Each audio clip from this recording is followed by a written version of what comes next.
Intimation letter download करने आप सर्वप्रथम आपण क्रोम ब्राउजर टी ऑन करदे से साम्स ओडिशा लिखि सर्च करदे तापर साम्स ओडिशा पर क्लिक करदे तापर आपण आगे एमती गोटे इंटरफेस टी ओपन हो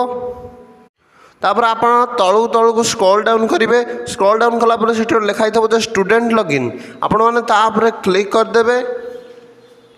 तापर से किसी लोडिंग नब तापर से गोटे लिखाई आसो जे डाउनलोड इंटिमेशन लेटर आपण मैंने क्लिक करदे क्लिक कर सारापर से लिखो जे this will be available on 20 जुलाई 2024 11:45 AM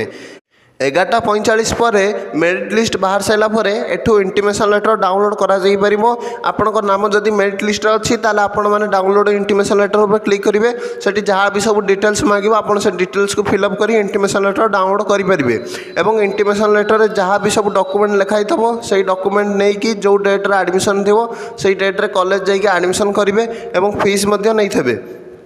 एवं आपण मानकर सिलेक्शन जदि फास्ट मेरिट लिस्ट रे आसला नहीं तेबे आपण मानकर सिलेक्शन सेकंड मेरिट लिस्ट रे आसी जिवो व्यस्त होंतु नहीं एडमिशन हो जिवो।